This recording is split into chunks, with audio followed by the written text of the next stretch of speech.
30 سے 40 سال حسنی مبارک مصر پہ صدر بنے ہوئے بیٹھے تھے اور کوئی فری اینڈ فیئر الیکشن کا کانسیپٹ ہی نہیں تھا. آپ تصور کر سکتے ہیں صرف 4 سال سے ہم اس گورنمنٹ کو دیکھتے ہیں اور ہم برداشت نہیں کر پاتے. آپ تصور کیجئے اگر میں یہ کہہ دوں کہ یہ جو حکومت ہے 2050 تک ہندوستان میں اگر حکومت کرنے والی ہے تو سارے لوگ ملک کو چھوڑ دیں گے. لیکن ایسا ہی مصر میں ہوا تھا کہ 30 سے 40 سال تک صرف ایک فرد حکمراں بنا بیٹھا ہے. ایک عورت جس کا نام اسماء محفوظ تھا, وہ سوشل ایکٹیوسٹ تھی, وہ ساری چیزوں کو دیکھ رہی تھی. اس نے 5 منٹ کا ویڈیو فیس بک پہ پوسٹ کیا. ایسا ریولیوشنری ویڈیو تھا. اس نے اس مصر کے لوگوں کو للکارا, اس نے اس مصر کے لوگوں کو انقلاب کی طرف دعوت دی. اس نے اس ویڈیو میں کہا کہ آج میں تحریر اسکوائر جا رہی ہوں, جو وہاں کے کیپٹل سٹی کا بہت ہی بڑا علاقہ تھا, کہ آج میں تحریر اسکوائر جا رہی ہوں اور مجھے اس بات کا پورا وشواس ہے کہ جب میں وہاں جاؤں گی تو میرے ساتھ وہاں کی آرمی اور فورس کس قسم کا کام کرے گی. اگر کوئی مجھے اپنی بہن سمجھتا ہے, اگر مجھے کوئی اپنی ماں سمجھتا ہے تو وہ تحریر اسکوائر آ جائے. اس دنیا میں جہاں پہ سارے لوگ فریڈم آف ایکسپریشن کو انٹرٹین کرتے ہیں, آخر کیا ہو گیا مصر کے لوگوں کے اندر کہ وہ صرف 40 سال سے ایک جابر حکمران کو برداشت کر رہے ہیں. وہ ایک ویڈیو پوسٹ کرتی ہیں اور جب وہ تحریر اسکوائر پہ پہنچنے سے پہلے لاکھوں لوگ تحریر اسکوائر پہ جمع ہو جاتے ہیں. ساتھیوں یہ ایک مثال ہے. ایسی کئی مثالیں آپ پورے تاریخ سے اٹھا سکتے ہیں. خود آپ کے ہندوستان میں آپ ایسے کئی مثالیں اٹھا سکتے ہیں کہ ایک ایک فرد کے پاس اتنا پوٹینشیل تھا, ایک ایک آدمی کے پاس اتنی طاقت تھی کہ وہ قوموں کی تقدیروں کو تبدیل کر سکتا ہے. لیکن ضرورت ہے کہ ہم اس طاقت کو جانیں. ساتھیوں, ہم نے یوتھ کویک کے ساتھ جو کیپشن دیا ہے, کوسچننگ پریزنٹ, حال سے سوال. آخر کیا ہے کوسچننگ پریزنٹ؟ ہم جب سماج کا جائزہ لیتے ہیں اور خاص کر نوجوانوں کا جائزہ لیتے ہیں تو 2 قسم کے نوجوان ہمیں میکسیمم بہت عمومی طور پہ 2 ٹائپ کے نوجوان نظر آتے ہیں. ایک وہ قسم کے نوجوان جن کو اپنی اکیڈمک سے بہت زیادہ محبت ہے, جن کی پوری توجہ, جن کی پوری صلاحیتیں, جن کی پوری کوششیں اس بات پر ٹکی ہوئی کہ وہ فرسٹ رینک لا لیں, وہ دنیا کے اندر ایک بہت ہی اچھی زندگی گزار لیں, وہ کسی MNC کے اندر امپلائی ہو جائے, وہ کسی اچھی طریقے سے اپنی زندگی گزار لے. اس کی پوری زندگی کا مرکز اور محور صرف یہی ہوتا ہے. اور انٹرٹینمنٹ ہی چاہیے. جو ایڈکشنز کا شکار ہیں, جو اس ہندوستان کے اندر یا پھر اس ملک کے اندر اپنی ذمہ داری کو سمجھنا ہی نہیں چاہتے. ایٹ ڈرنک جو بی ویری والا جو نعرہ ہے, کھاؤ پیو اور خوب مزے کرو, بس ان کی یہی آئیڈیا آف لائف ہے, اسی طرح جینا چاہتے ہیں. عیسائیوں ان 2 ایکسٹریم سے نوجوانوں کو نکالنا چاہتی ہے. یقیناً آپ پڑھیے, آپ خوب پڑھیے, اپنی اکیڈمک ایکسلنس میں بہت دور جائیے, اسے کوئی اعتراض نہیں ہے. لیکن جب آپ پڑھیں گے اس کے ساتھ ساتھ آپ کو بہت ضروری ہے کہ آپ جس سماج میں رہ رہے ہیں اس سماج میں اپنا کردار بھی نبھائیں. کوسچننگ پریزنٹ جو ہم نے کیپشن دیا ہے, سوال پہلے اپنے آپ سے کریں کہ میں کون ہوں, who am I, what is the mission and purpose of my life, میری زندگی کا مقصد کیا ہے, میں جب اس دنیا میں آیا ہوں تو کس لیے آیا ہوں. ہم چاہتے ہیں کہ ایک ایک نوجوان, چاہے وہ مسلم ہو یا ہندو ہو, چاہے وہ کسی بھی طبقے سے تعلق رکھنے والا ہو, چاہے اس کا جواب اسے ملے یا نہ ملے, لیکن وہ آج سے سوال کرنا شروع کر دے کہ میں کون ہوں. جب یہ سفر آگے بڑھے گا سوال کا, تو پھر یہ ایک انڈیویجول سے آگے بڑھ کر سماج تک پہنچے گا. آپ جس سماج میں رہ رہے ہیں اس سماج سے بھی آپ کو سوال کرنے کی ضرورت ہے. ہم خاموش تماشائی بن کر اس سماج میں نہیں جی سکتے. ہم نے جو آبجیکٹو رکھا ہے, پہلا آبجیکٹو یوتھ کویک کا, نریشنگ دا آئیڈیا آف کوسچننگ. ہم اس تلنگانہ یوتھ کویک سے چاہتے ہیں کہ لوگوں کے اندر بالعموم اور نوجوانوں کے اندر بالخصوص آئیڈیا آف کوسچننگ, سوال کرنے کا جذبہ پروان چڑھے. ہم چاہتے ہیں کہ اپنے خول سے نوجوان آگے نکلے اور سوال کرنا شروع کرے. جس سماج میں آپ رہ رہے ہیں, کبھی آپ نے جائزہ لیا کس قسم کا سماج ہے ہندوستان کے اندر؟ کیسٹزم کا 70 سال ہو گئے ہندوستان آزاد ہوئے, آج بھی انسانوں کے درمیان کی تفریق کی یہ عادت ہے کہ پچھلے 4-5 سال پہلے ہم نے دیکھا کہ بہار کے ایک چیف منسٹر جتن رام مانجھی جو چھوٹی ذات سے آتے تھے, انہوں نے ایک مندر کو وزٹ کیا. جب وہ باہر جاتے ہیں وقت کا چیف منسٹر, تو پوری مندر کو دھویا جاتا ہے. یہ کہہ دیا وہ کہ اشدھ آدمی ہے, اسے اس بات میں کوئی حق حاصل نہیں ہے کہ پاک جگہ ہے.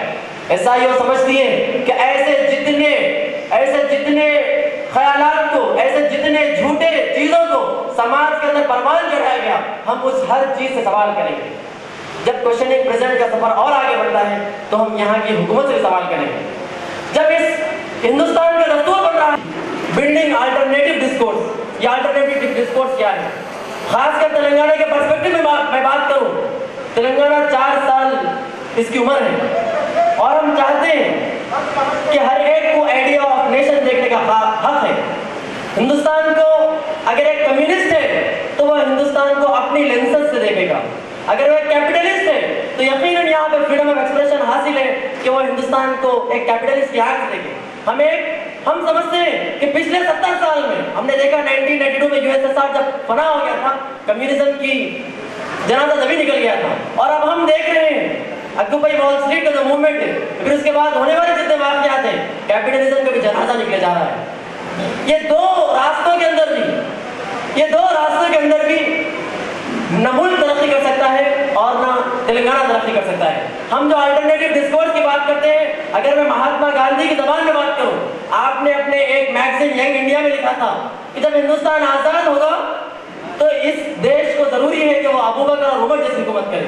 میں یہاں پہ آپ سے گزارش کروں گا، میرا وقت مکمل ہو چکا ہے، مہاتما گاندھی نے جس ابو بکر اور عمر کی بات کی تھی، آپ جا کے تاریخ کو اٹھا کر دیکھیے کہ آخر وہ کون سا آئیڈیا تھا سوسائٹی کو تعمیر کرنے کا، ملک کو چلانے کا۔ آخر مہاتما گاندھی جو ہمارے فادر آف دی نیشن ہے اور یقیناً ایک مؤثر ہستی ہیں، آخر ان کو کس چیز نے مجبور کیا تھا، اور اسی الٹرنیٹو ڈسکورس کی ہم بات کرتے ہیں۔ ساتھیوں، اپنے تقریر کے آخری حصے میں آتا ہوں، کوشچننگ پریزنٹ کے ساتھ انویژننگ فیوچر کی بھی ہم نے بات کی تھی۔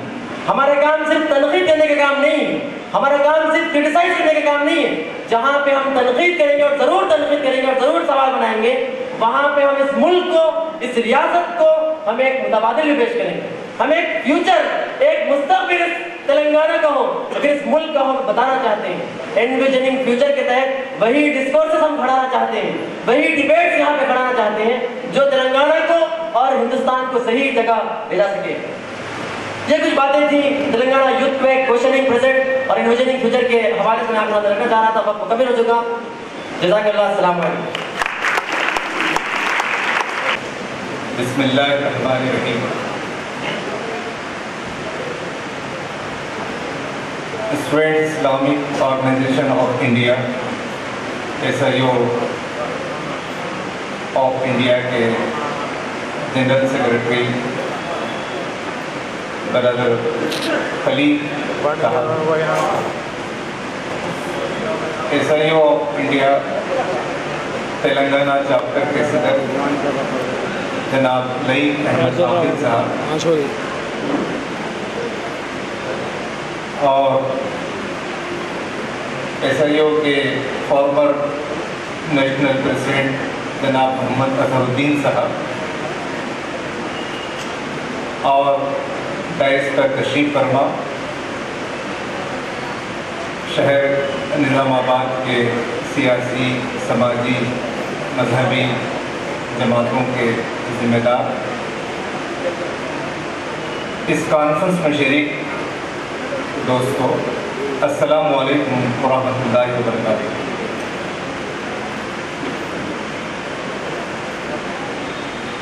بھارت، ہندوستان ایک بہت عظیم ملک ہے، اور اس ملک سے ہم سب کو بڑی گہری محبت ہے۔ ہمارے اس ملک بھارت، اس کی تقدیر کو سنوارنا، اس کی تعمیر اور اس کی ترقی اور اس کے آگے بڑھانے میں ہم سب کو اپنا اپنا حصہ ادا کرنا ہے اور اپنا اپنا رول پلے کرنا ہے۔ یہ یوتھ کویک کانفرنس، یہ کاروان، اس پر میں SIO کو مبارکباد پیش کرتا ہوں کہ طلباء کو، نوجوانوں کو، طالبات کو، سماج کے تمام طبقات کو، ملک اور سماج میں جو مسائل ہیں، ان مسائل کو حل کرنے کے لیے ہماری کیا ذمہ داریاں ہیں، اس پر توجہ دلائی جا رہی ہے۔ یہ کانفرنس، یہ توجہ دلانے کا ایک بہترین موقع ہے۔ ہمارے اس ملک میں مسلمان اس ملک کی ایک بڑی اکائی، ایک بڑی آبادی، اور اس ملک اور اس سماج کی تعمیر میں مسلمانوں کو اپنا بھرپور حصہ ادا کرنا ہے۔ اس کے لیے ضروری ہے کہ ہم یہ جائزہ لیں کہ سماج کی، ملک کی، ہندوستان کی تعمیر کے جو الگ الگ پہلو ہیں، اس میں مثلاً ایک تعلیم کا پہلو، ایجوکیشن کا پہلو، ہم تعلیم کے اعتبار سے، ایجوکیشن کے اعتبار سے کس مقام پر کھڑے ہیں۔ ہمارا ملک آزاد ہوا، آزاد ہونے کے بعد اس موقع پر ہماری کیا تعلیمی حالت اور آج ہماری کیا تعلیمی حالت، کیا ہم اس میں ترقی کیے یا اس کے اندر ہمارے اندر گراوٹ آئی؟ یہاں بیٹھے ہوئے بھائیوں اور بہنوں سے میں اس بات کو پورے یقین کے ساتھ کہوں گا کہ یہ جو تعلیم، ایجوکیشن، یہ آپ کو، آپ کی ذات کے لیے مفید، آپ کے خاندان کے لیے مفید، سماج کے لیے مفید اور پورے ملک کی تعمیر کے لیے ضروری۔ اگر مسلمان اس ملک میں تعلیم میں پیچھے رہ جاتا ہے تو یہ صرف مسلمانوں کا نقصان نہیں بلکہ یہ پورے ملک، بھارت، ہندوستان کا نقصان ہے۔ لیکن افسوس ہوتا ہے جب ہم یہ رپورٹ پڑھتے ہیں، سچر کمیٹی کی رپورٹ، رنگناتھ مشرا کمیٹی کی رپورٹ، محمود الرحمان کمیشن جو مہاراشٹر میں قائم ہوا تھا، تو ان رپورٹوں کو پڑھنے سے ایسا لگتا کہ آزادی کے موقع پر مسلمان تعلیم کے میدان میں اب سے بہتر پوزیشن۔ سچر کمیٹی میں یہ بات موجود ہے کہ تعلیم کے میدان میں مسلمان مسلسل گراوٹ کا شکار ہوئے، اور یہاں جو دلت سماج ہے جس کی ترقی سے ہم کو دلچسپی، یہاں جو بہوجن سماج ہے جس کی ترقی سے ہم کو دلچسپی، لیکن یہ دلت سماج، بہوجن سماج، اس سے بھی مسلمان تعلیم کے میدان میں پچھڑ گئے ہیں، پیچھے ہو گئے۔ تو یہاں جو بھی گورنمنٹ تھی آزادی کے بعد سے اب تک، یہ گورنمنٹ مسلمانوں کی تعلیم پر جیسی توجہ دینا چاہیے وہ توجہ دینے میں ناکام ہوئی، مگر میں حکومتوں کا شکوہ کر کے یا ان کے اوپر ذمہ داری ڈال کر میں اپنی بات ختم نہیں کرنا چاہتا۔ میں یہاں بیٹھے ہوئے دوستوں سے کہوں گا کہ آپ تعلیم کے میدان میں آگے بڑھیں۔ خوشی کی بات یہ ہے کہ چند دنوں سے مسلمانوں کے اندر انجینئرنگ کا، میڈیسن کا، ایڈمنسٹریشن کا، اس تعلیم میں آگے بڑھنے کا رجحان پیدا ہو۔ میں اس پر مبارکباد پیش کرتا ہوں۔ مایوس ہونے کی ضرورت نہیں، ہم ترقی کر سکتے ہیں اور اس ملک کو ترقی سے ہمکنار کر سکتے ہیں۔ یہ ہمارے اندر طاقت ہے، یہ آپ کے اندر طاقت ہے، لیکن اس تعلیمی سفر کو آگے بڑھانا، تعلیم کا میدان، اسی طریقے سے ایک دوسرا میدان وہ معیشت کا ہے، اکنومی کا ہے، انڈسٹریز کا ہے، امپلائمنٹ کا ہے۔ آج ہم کو جو کچھ بھی خوشحالی نظر آتی اس میں کتنا کنٹریبیوشن گلف میں جانے سے ہوا، یو ایس اے کو جانے سے ہوا، آسٹریلیا کو جانے سے ہوا، اور کتنا کنٹریبیوشن ہمارے ملک میں ہم کو اپنے کاروبار کرنے سے ہوا، اس ملک میں سروس کرنے سے ہوا، اس کا جائزہ لینا چاہیے۔ میں یہاں بیٹھے ہوئے بھائیوں اور بہنوں ہمارے ذمہ داروں سے کہوں گا کہ اب جو کچھ بھی ڈیولپمنٹ نظر آتا ہے یہ ٹھوس ڈیولپمنٹ نہیں ہے۔ یہ ملک ہمارا ہے، ملک کے ریسورسز ہمارے، ملک کے اندر موجود ایمپلائمنٹ کے جتنے ریسورسز ہیں وہ سب میں ہم کو حصہ دار کرنا ہے، اور بینک کی فیسلٹیز ہوں، لون کی فیسلٹیز ہوں، انڈسٹریز قائم کرنا، تو ہم کو اس میدان میں آگے بڑھنے کی ضرورت ہے۔ جو اکنومی میں پیچھے رہ جاتے ہیں، یہاں اسلام کے ماہرین، اسلامی علوم کے ماہرین موجود، وہ بتائیں کہ غریبی پسندیدہ نہیں ہے۔ پیارے نبی خاتم النبیین حضرت محمد مصطفیٰ صلی اللہ علیہ وسلم نے یہ بات بتائی کہ یہ جو فقر ہے، یہ جو غریبی ہے، یہ جو مفلسی ہے، یہ پسندیدہ نہیں ہے، یہ انسان کو کفر تک پہنچا دیتی ہے۔ یہاں اسلامی ماہرین موجود ہیں، وہ بتائیں گے کہ قرآن مجید میں نماز کا ذکر ہے، اور نماز کے ساتھ زکوٰۃ کی ادائیگی کا ذکر ہے۔ زکوٰۃ کی ادائیگی کا مطلب ایک آدمی کو صاحب نصاب ہونا ہے، اس کو مالدار ہونا ہے۔ تو آپ کو مالدار بننے، مال کمانے، معیشت کو بہتر بنانے، اس کی فکر کرنی چاہیے۔ حکومتیں، سچر کمیٹی، مختلف رپورٹ سے بات کہ ملک میں ایسا ماحول بنا کہ جس کے نتیجے میں تعصب، تنگ نظری، فرقہ پرستی، ڈسکریمنیشن، اس کی وجہ سے روزگار میں بھی اور معیشت کی ترقی میں ہمارے ملک کی حکومت بہت ہی غیر سنجیدہ رویے کے۔ میں اس موقع کا فائدہ اٹھاتے ہوئے کہوں گا، کوئی پارٹی کی گورنمنٹ ہو، وہ معیشت کی، مسلمانوں کی معیشت کی ترقی میں انہوں نے سنجیدگی کا مظاہرہ نہیں کیا۔ لیکن پھر میں یہی کہوں گا کہ جو قومیں، آپ یہاں جوان سال لوگ بیٹھے ہوئے، جو قومیں اپنا تحفظ آپ نہیں کرنا چاہتی ہیں، لوگ ان کو تحفظ فراہم نہیں کرتے۔ آپ کو اپنا تحفظ فراہم کرنا ہے اور اس ملک کے تمام انسانوں کو تحفظ فراہم کرنا، یہ آپ کی طاقت ہے۔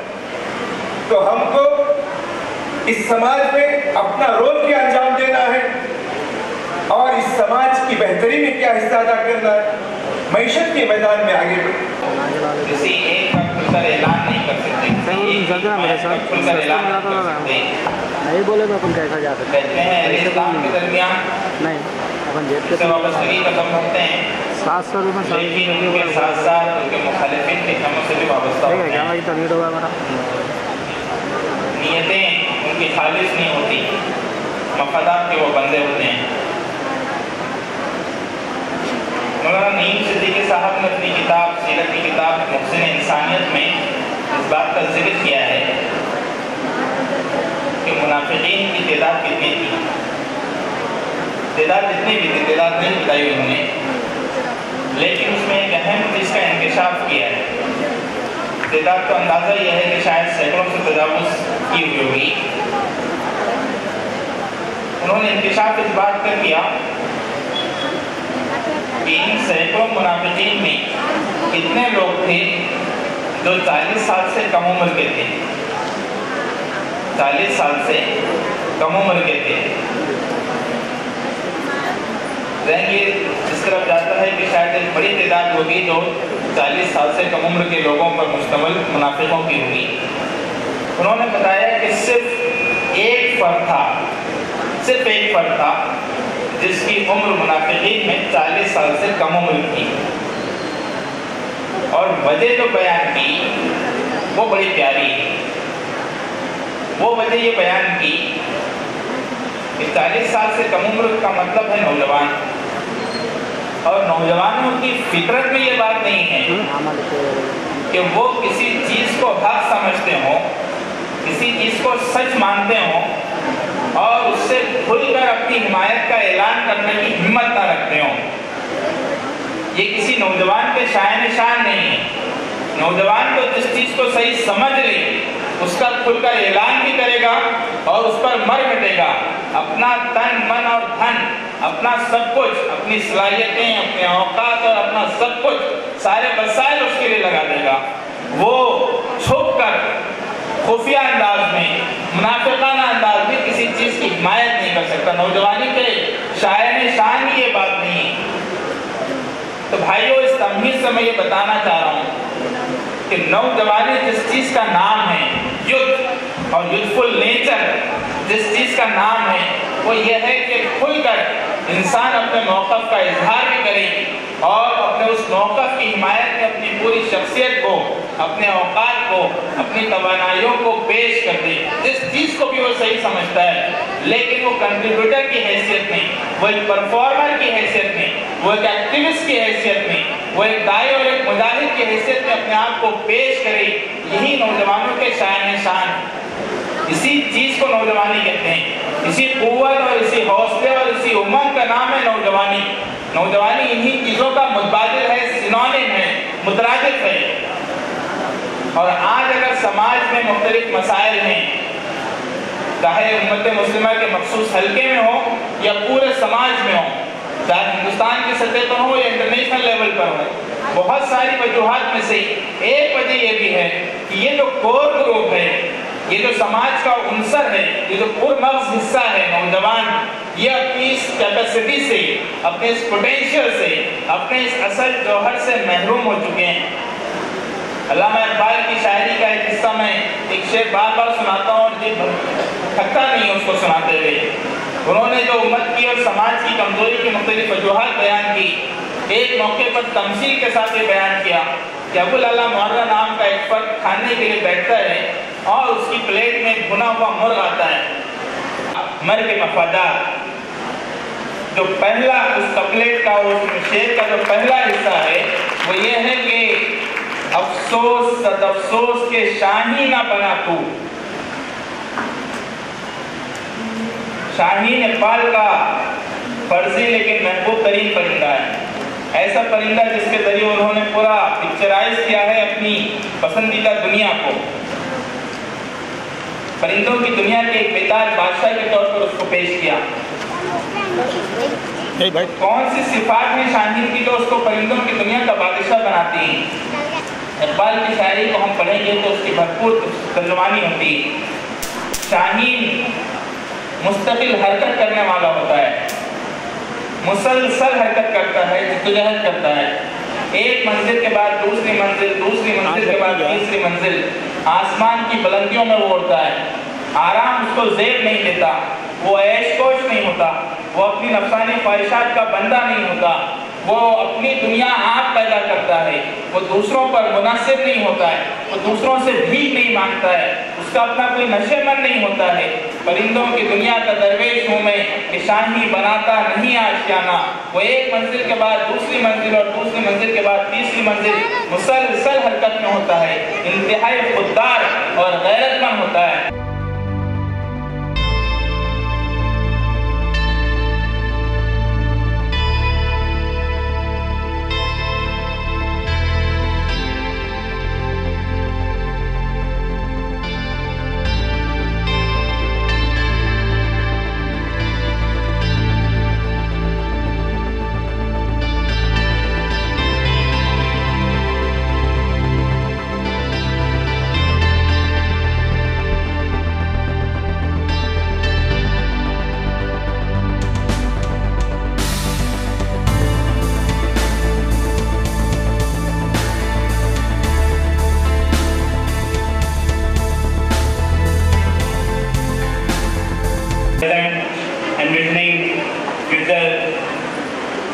پروگرام میں آپ تمام کا استقبال کرتا ہوں اور مبارک بھی دیتا ہوں کہ ایسے معاشرے میں جہاں ہیٹ، جہاں ڈر بہت عام ہو چکا ہے اور اسے عام کرنے کی کوشش بھی کی جا رہی ہے، ویسے ماحول میں طلبہ و نوجوان نکلتے ہیں، آتے ہیں، وہ آواز اٹھاتے ہیں، وہ زمانے سے سوال کرتے ہیں، اور سوال کر کر صرف چپ نہیں بیٹھ جاتے بلکہ اس کا ایک متبادل پیش کرنے کی کوشش بھی کرتے ہیں۔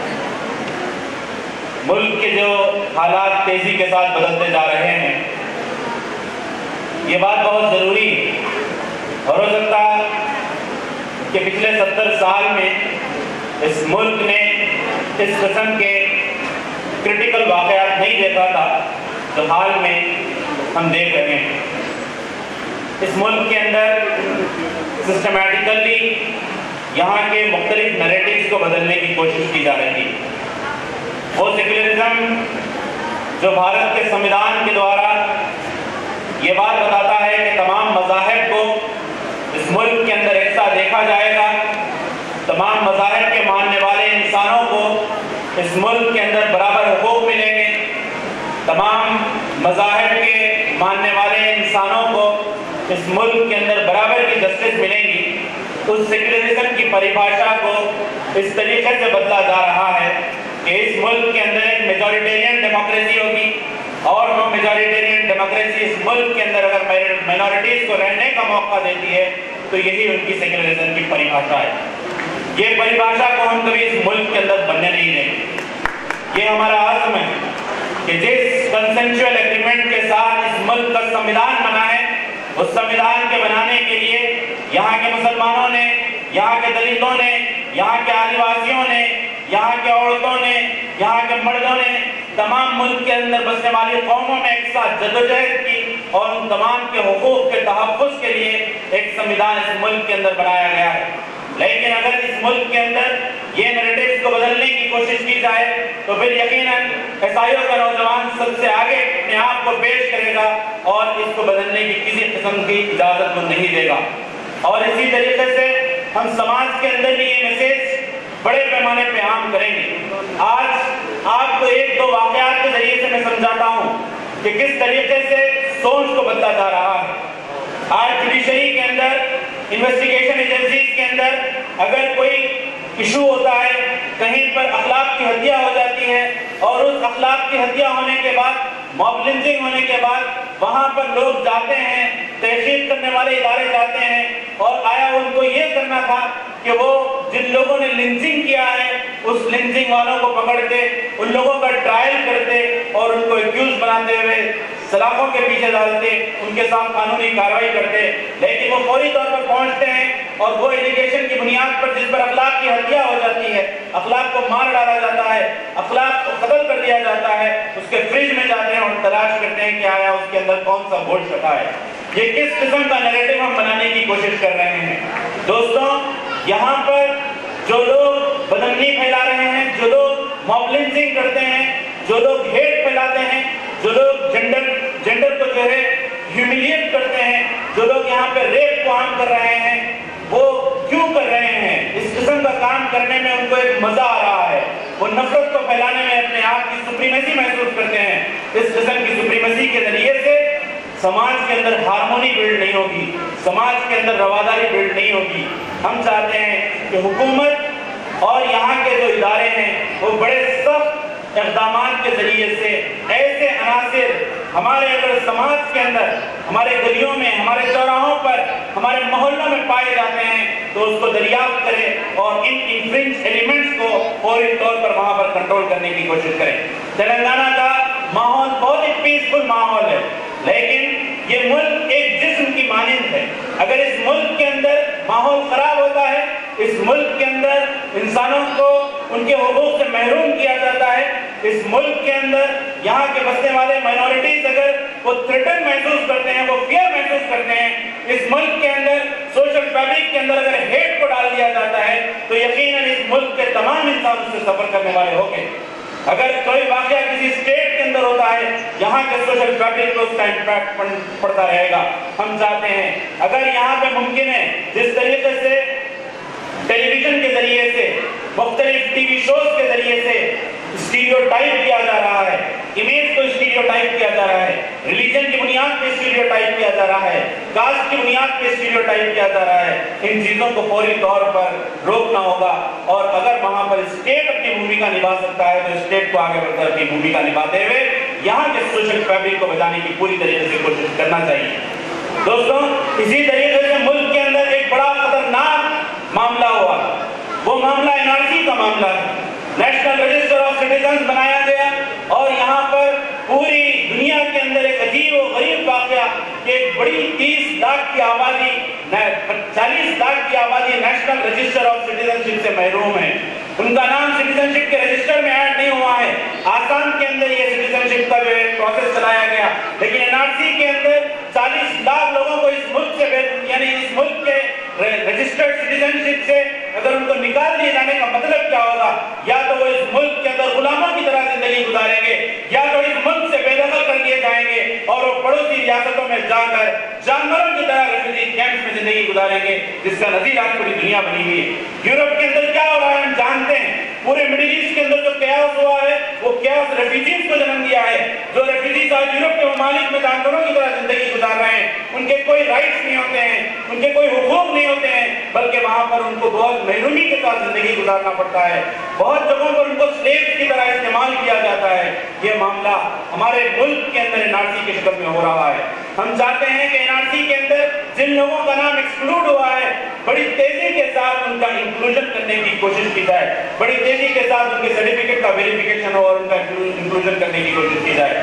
یہ ایکسکلوژن کی پالیسی سے سٹیزن شپ سے اگر لوگوں کو محروم کر دیا جائے گا تو اس ملک کے اندر ایک بہت بڑا کیاس ڈیولپ ہو جائے گا۔ دوستوں، اس ملک کی ایک بڑی آبادی مسلمانوں کی آبادی ہے، اور اس ملک کے اندر یہاں کے گورنمنٹ، پاس گورنمنٹ، یہاں کے PMO کے ذریعے سے بنائے جانے والے مختلف رپورٹس، مختلف کمیشنز یہ بات کو سائنٹیفکلی پروف کرتے ہیں، کیونکہ ہندوستان کے سنویدھان میں ریزرویشن کی جو پالیسی ہے وہ کاسٹ کی بنیاد پہ نہیں ہوگی، وہ ریلیجن کی بنیاد پہ نہیں ہوگی، وہ جنڈر ڈسکریمنیشن کی بنیاد پہ نہیں ہوگی، وہ ریجنل ڈسکریمنیشن کی بنیاد پہ نہیں ہوگی، وہ لنگوسٹک ڈسکریمنیشن کی بنیاد پہ نہیں ہوگی۔ ریزرویشن کی جو پالیسی ہے وہ سوشل اکنامکل بیکورڈنس کی بنیاد پہ ہوگی، اور سوشل اکنامکل بیکورڈنس ایک سائنٹیفک سروے اور اسٹڈی کے ذریعے سے معلوم کیا جائے گا۔ گنگا ناتھ مشرا کمیٹی کے اندر ابھی اس کا تذکرہ ہو رہا تھا، سدھیر کمیٹی کے اندر، سچر کمیٹی کی رپورٹ، یہ تمام رپورٹ سائنٹیفکلی بڑے سروے کے بعد یہ پروف کرتے ہیں کہ یہاں کا مسلمان آج سب سے زیادہ آپریسڈ اور مارجنلائز کیا گیا۔ کیا 70 سال آزادی کے گزرنے کے بعد جو مسلمانوں کا اس وقت اسٹیٹس تھا اس سے نیچے لا دیا جانا، کیا یہ وکاس کا ماڈل ہے؟ کیا یہ ڈیولپمنٹ کا ماڈل ہے؟ کیا یہ ترقی کا ماڈل ہے؟ ہم یہ سوال کرنا چاہتے ہیں، اور اسی سوال کے ساتھ ہم یہ ڈیمانڈ کرنا چاہتے ہیں کہ مسلمانوں کو مختلف شعبے جات کے اندر ریزرویشن کا جو تعین حکومت نے دیا ہے، فلور پر دیا ہے، لیجسلیٹو فلور پر پرومس کی گئی ہے، اس کو فوری طور پر نافذ کرتے ہوئے مسلمانوں کے حقوق کو یہاں پہ محفوظ کرنے کی کوشش کرنا چاہیے۔